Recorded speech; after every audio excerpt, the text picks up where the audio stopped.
Well, more revenue than that. Second of all, Brad, if you want to sell your shares, I'll find you a buyer. I just, enough. Like, people are... That was Sam Altman telling his own investor to stop asking about the money. 8 months later, the money answered back. OpenAI's private numbers leaked. All of them. $13 billion came in. $34 billion went out.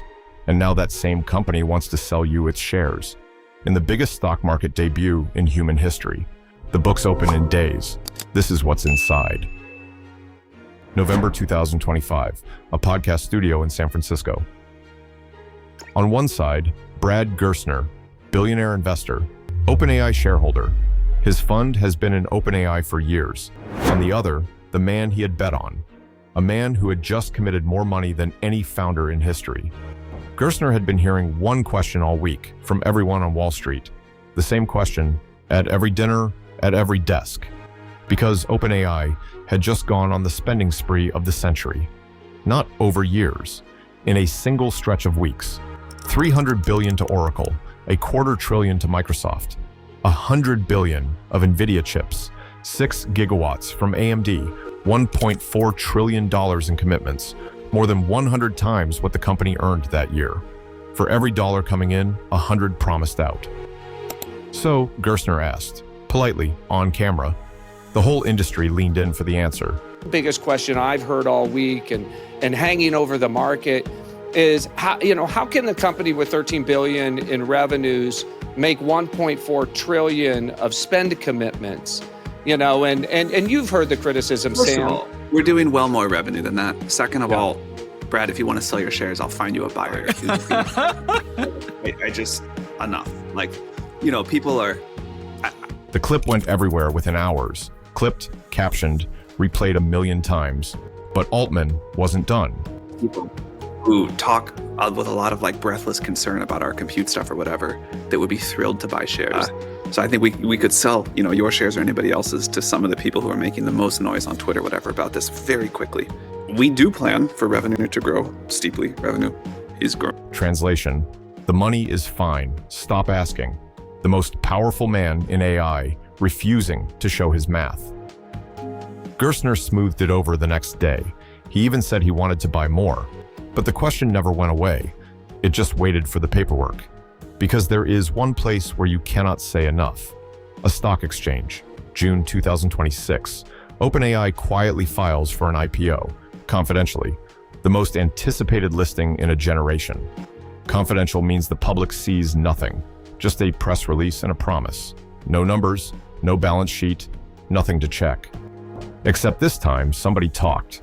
Within days, OpenAI's real financials were in the press. And the numbers were a lot. Start with the good page. Revenue, $13 billion in 2025, more than triple the year before. 3 years earlier, this was a research lab with a chatbot demo. Now the other page. $21 billion of operating loss in 1 year. No startup in history has lost money this fast. That is $57 million burned every single day. Every day. Weekends included. Where does it go?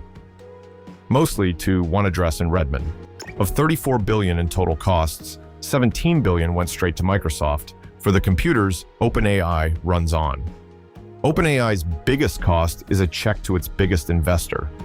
Then came the scariest number, a $38 billion net loss. That was the number that traveled.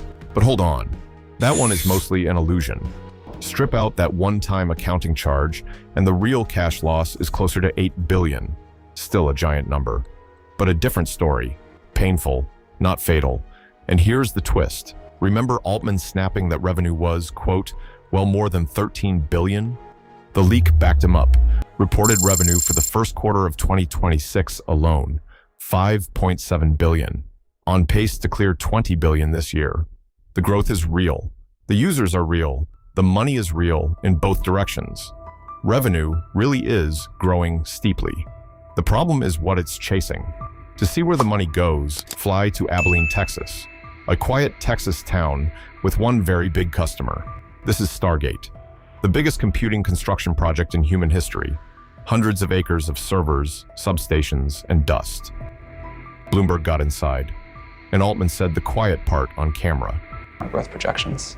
The interesting question is if we knew how to get $1 trillion right now, which we don't, would we be able to deploy that profitably in the next few years?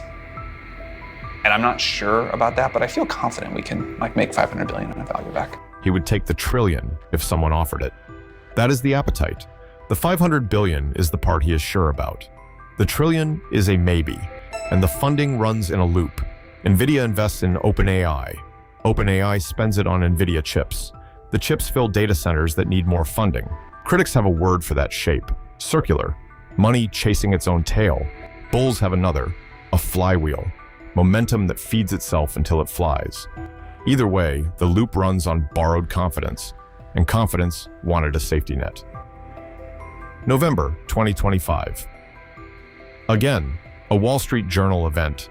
OpenAI's chief financial officer, Friar, on stage. She ran finance at Square. She has taken companies public before. She knows which words move markets. Someone asks the obvious: how do you finance all those chips? Where we're looking for an ecosystem of banks, private equity, maybe even governmental, the ways governments can come to bear. Meaning like a federal subsidy or something? Meaning like just first of all, the backstop, the guarantee that allows the financing to happen. A backstop from the government for a private AI company, the kind of language usually reserved for banks in 2008. Wall Street heard one word: bailout. The White House answered within a day, and OpenAI's own CFO walked it back that same night. But everyone had seen the card OpenAI was holding. Even the walkback confirmed the thought had existed. The quiet belief that if the loop ever breaks, someone catches them. Maybe, or maybe the catcher is you. Which brings us to the listing, June 9th, 2026, the confidential filing. Then the machine starts turning. Goldman Sachs and Morgan Stanley are running the deal. The same banks that have taken half of Silicon Valley public. The target, a September debut, valued at up to $850 billion. Some bankers whisper a bigger number, 1 trillion. A trillion for a company that has never reported a profit. For scale, the biggest IPO in history raised $29 billion. OpenAI could rewrite that page. Insiders are already moving. Employees were reportedly cleared to sell $7 billion of their own stock. Routine housekeeping, or an early exit. Read it how you like. And reports say the date could still slip to 2027 if markets wobble. But whichever date it is, one thing now happens either way. The public S1. The moment the leak stops being a leak and becomes a legal document. Lying in an S1 is not a scandal. It is a felony. Every number audited, every risk listed, every promise on the record. Which leaves the question Gerstner never got answered. 10 months of waiting, now one filing away from an answer. Is this the defining company of the decade, or the top of the biggest bubble since dotcom? Here is what Altman himself said back in 2025, before any paperwork was filed. He was not talking about his own company, but he was not excluding it either. The bear case writes itself. The bull case is just as loud. Revenue tripling every year. Close to 1 billion people using it every week. And compute scarcity that is very real. Nobody knows which chart we are living in. That is exactly what the S1 is for. In 1999, you needed a broker to join a mania. This time, the ticker comes to your phone. One tap, no broker, no waiting. Because when that bell rings, the question stops being Brad Gerstner's problem. It becomes yours. Sam Altman said he would find a buyer. Soon, he finds out how many there are. When the S1 drops, we will open the books line by line. Subscribe so you see it first.